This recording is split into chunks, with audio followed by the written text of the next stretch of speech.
All right, it's August 29th, and in this jungle of fennel and borage and celery is our second worm tower. Landon just took off the bright blue lid, which was the only clue I had of where it is. He's now lifting the tower out like we did last time. Oh my goodness. It's not for everybody to do this. It's not accessible. There goes the tower. And I'll show you where he's putting it. All right, so we're over in a shady area. This is our feeding container, and there are worms all around it. So Landon's just gonna just put that whole thing in the styrofoam, Landon, and I will take care of it. Hopefully there's enough room for the contents of this tower as well.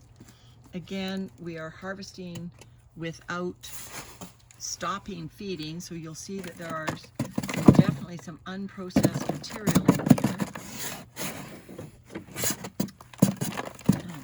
Does not want to give up its load. Oh, there it comes. I see a worm on this side helping to play goalie here. The contents are moist like they were the last worm tower, and they are, oh my goodness, they're almost like root bound. So we've got it balanced on the end of the wheelbarrow here, so I'm just going to balance while Landon gently puts all that material in this tote. You can see all the worms. So what my job is I'm just going to pull out some of these worms, and while Landon restocks the tower, and we'll start again. All right, bring you back in a minute. All right, so I'm back. So I've just spent a few minutes manually pulling some worms from this tower's contents.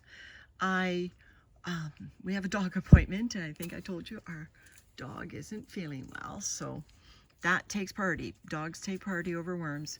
So I've just pulled a few, and so in about 10 minutes.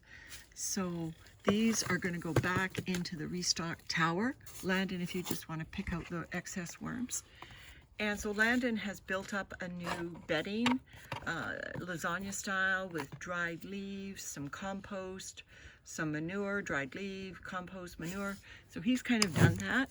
And so he's just going to pop that back in the ground, and we're going to give it a drink. And this tower then is back to the races. And so these castings, well, they're not castings yet. This vermicompost is very damp. So what's going to happen now is I'm going to treat it like a special type of worm bin. It's damp, so it needs to be aired. So I'll probably actually leave it outside, open to the air. So I think it has a better chance of drying out outside. We're gonna have a couple hot days coming up here. It's in the shade, so the worms will be fine, but the vermicompost will start to dry.